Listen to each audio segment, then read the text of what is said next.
Australians drink more coffee per person than almost anywhere else in the world. It's not a treat, it's a ritual. Most of us don't even think about it anymore. We just grab the bag from the pantry, load the machine, and trust that what's inside is what the label promises. But here's where things get interesting.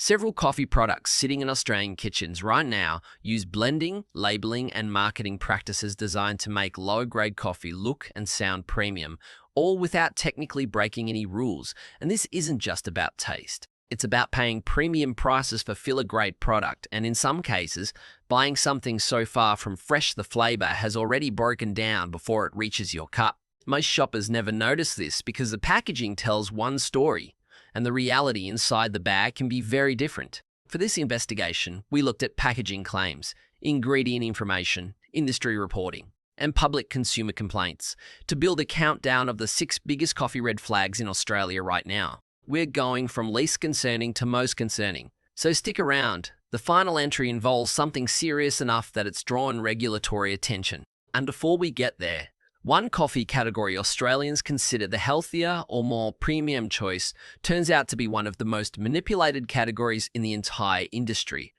We'll get to exactly which one shortly. Let's start the countdown. Number 8, the 100% Arabica claim that barely means anything. Most shoppers see 100% Arabica printed proudly across a coffee bag and assume it's a stamp of quality. It sounds scientific, it sounds premium, and plenty of people will pay extra for a bag that says it. But here's the reveal. Arabica isn't a quality grade. It's simply a species of coffee plant. According to industry reports on coffee grading, low-grade, poorly processed, or inconsistently sorted Arabica beans can still legally carry that label. There's no requirement that 100% Arabica means good Arabica. A bag of premium single-origin Arabica and a bag of low-grade, defect-riddled Arabica can both say the exact same thing on the front of the pack at very different price points with very different results in the cup. The consumer impact here is simple. Shoppers are routinely paying a premium purely for a marketing phrase, believing they're buying superior coffee, when they may just be getting inconsistent beans of the right species but the wrong quality. That's a relatively minor concern on its own, but it's nothing compared to what some brands are doing with their roast dates. Number 7, the Roast Date Disappearing Act. Here's a question most people have never asked themselves. When you pick up a bag of coffee at the supermarket, do you actually know how fresh it is? Most shoppers assume that best before date tells them. It doesn't really. Best before dates on coffee can stretch 12 to 18 months from the roast date. What actually matters for flavor is the roast date itself. And on plenty of products, that number is either left off entirely or buried in a printed batch code that means nothing to the average buyer.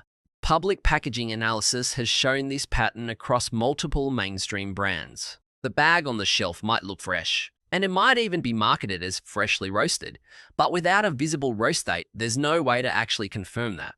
Why does this matter? Coffee starts losing its flavor compounds within weeks of roasting, not months. So a bag still within its best before window could already be well past its flavor peak by the time it reaches your trolley. And by the time you brew it, you might blame your machine or your technique when the real issue was sitting on the shelf for months before you bought it. Roast dates are one thing, but the actual blend inside the bag might not be what you think it is. Number 6, the Robusta switch hiding in premium. Blends. Most people assume a mid to premium coffee blend is made up mostly of high-quality Arabica beans, giving that smoother, less bitter profile they associate with a good cup. But according to ingredient analysis across a number of Australian blends, some products quietly include a significant percentage of cheaper Robusta beans. Robusta is harsher, more bitter, and contains roughly double the caffeine of Arabica, and it's also considerably cheaper to source. Here's the part that surprises most consumers. There is no legal requirement in Australia for a brand to disclose the Arabica to Robusta ratio on packaging. A blend can lean heavily on cheaper Robusta while the front still uses premium imagery and words like smooth or specialty, language that implies something the actual bean composition may not deliver. The consumer impact is straightforward. You could be paying premium prices for what essentially tastes like a budget blend, with no easy way to check that from the shelf. That's a taste issue, but the next one is a labeling trick that could be misleading you about where your coffee even comes from. Number 5, Australian made versus Australian roasted. The origin confusion. This is one of the sneakier tricks in the industry because it plays on national pride. Shoppers see an Australian flag, phrases like roasted in Australia, or a brand name that sounds distinctly local and naturally assume they're supporting Australian growers and getting locally sourced beans. Here's the reality. According to market data on the Australian coffee industry, the overwhelming majority of coffee sold here uses imported green beans. Australia doesn't grow enough coffee domestically to supply national demand. Roasted in Australia refers only to the final processing step, not where the beans were grown, and current country of origin labelling rules allow that distinction to stay blurred in the marketing. This matters most for people who specifically want to support local agriculture or who assume local automatically means better traceability. Both may be misled by imagery and phrasing that implies far more than the product actually delivers. Origin confusion is one thing, but some brands have a documented history of consumer complaints about what's actually inside the packet, and that's where things start getting more serious. Number 4, the complaint pattern brands. Don't want you to see, most people assume that if a coffee brand has been on supermarket shelves for years, any quality control issues would have been identified and fixed by now. Longevity feels like proof of reliability, but when you actually look through public consumer complaint boards and review platforms, a different picture forms. According to publicly available consumer reports, there are recurring dated complaints tied to specific product lines, inconsistent flavor between batches, foreign matter found in packaging, seal failures, and in some capsule and ground coffee products, reports of mold. What happened next surprised many consumers who assumed these were one-off incidents. They show up repeatedly across multiple years, tied to the same product categories, and a pattern like that suggests something closer to a systemic quality control gap, not just a single bad batch. To be clear, these are consumer complaints, not confirmed findings from a regulator, and individual experiences can vary. But the pattern itself is worth knowing before you commit to a brand long-term. Quality control problems are concerning enough on their own, but what one of these brands is doing with its environmental claims is arguably worse. Numbering 3, the sustainably sourced label with no real proof. This one plays on something a lot of Australians genuinely care about, doing the right thing. Terms like sustainably sourced, ethically farmed, or eco-conscious packaging lead a lot of shoppers to believe the brand has been independently audited or certified. It feels like a guarantee. Here's where the concern comes in. In several cases, these claims are self-certified by the brand itself, with no recognized third-party certification, like Rainforest Alliance or Fairtrade, actually displayed anywhere on the packaging. Consumer watchdog groups have a name for this practice: greenwashing. It's the use of vague, feel-good sustainability language without any independently verifiable backing behind it. Some critics argue that this kind of language may create a stronger impression of ethical sourcing than the supply chain actually supports. And the consumer impact is significant because people who are willing to pay a premium specifically to support ethical or environmental standards may end up funding a supply chain that's no different to the cheapest option on the shelf, just with much better marketing copy wrapped around it. Greenwashing is a real problem. But at number 2, we found something about how one of these products is actually manufactured that most people have never questioned. Number 2, the additive question. Nobody asks about flavored and instant blends. Quick question. When you buy a flavored instant coffee, a vanilla, mocha, or caramel style blend, what do you actually think is creating that flavor? Most consumers assume it's coming primarily from real coffee combined with some kind of dairy-based flavoring. It sounds like a treat, but still a coffee-based one. According to ingredient panel analysis on several flavored and premium tasting instant ranges, the flavor is often achieved largely through synthetic flavoring agents, emulsifiers, and anti-caking agents. In some of these blends, the actual coffee content makes up a surprisingly small proportion of the total product by weight. This is the coffee category we teased at the very start of the video, the one many people consider a lighter, more indulgent choice that turns out to be one of the most heavily engineered categories in the entire market. The concern isn't just the product itself. It's what this reveals about how coffee as a word gets used on packaging. Health-conscious buyers who think they're choosing a coffee-based treat may unknowingly be consuming something closer to a flavored additive powder than an actual coffee product. That's a hidden ingredient problem. But our number one entry combines almost everything we've covered so far, plus one issue serious enough that it's actually drawn regulatory attention. Number 1. The capsule brand with a documented compliance problem. Here we are. The top of the list, and for good reason. Single-serve capsule and pod coffee is often the most expensive format per kilogram on the market. Because of that price tag and the machine-specific engineering involved, most consumers assume this category undergoes the strictest quality and safety oversight of any coffee product available, but available evidence indicates otherwise. Some capsule and pod product lines have been the subject of formal recalls or regulatory notices, logged on public recall registries for reasons including packaging and seal defects, and in some cases, foreign matter contamination, alongside repeated, ongoing complaints about batch inconsistency from consumers.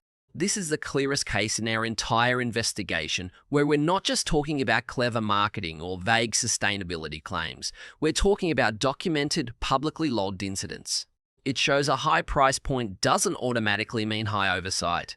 And it's the strongest example on this list of the gap between what consumers pay for and what they may actually receive. To be clear, any recall or regulatory notice referenced here is a matter of public record, not an accusation, and specific dates and issuing authority should always be checked directly through official channels like Product Safety Australia before drawing conclusions about a current product. Now that you know what to avoid across all 6 entries, here's exactly what to buy instead.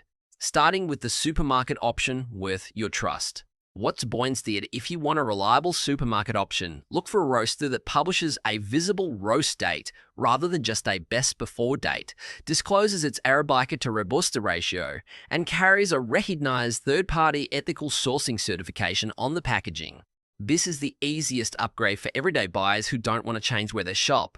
You can check for a roast date and a certification logo in under 10 seconds while standing in the aisle. If you're shopping on a budget, look for a brand that's upfront about being a Robusta Arabica blend rather than disguising it behind premium language. This suits cost-conscious buyers who care more about honesty than prestige branding. You're not paying a premium price for something pretending to be a different tier of product. If you want the best possible cup and you're willing to pay for it, look at specialty-grade roasters offering single origin traceability.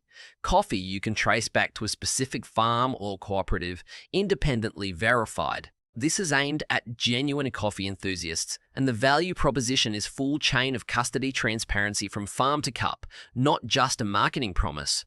And if freshness matters most to you, consider a local independent roaster who roasts to order in small batches. Freshness here is measured in days, not months, and the added bonus is that you can ask the roaster your questions directly. Instant transparency, and you're supporting a local small business at the same time. If there's one lesson from this entire investigation, it's this.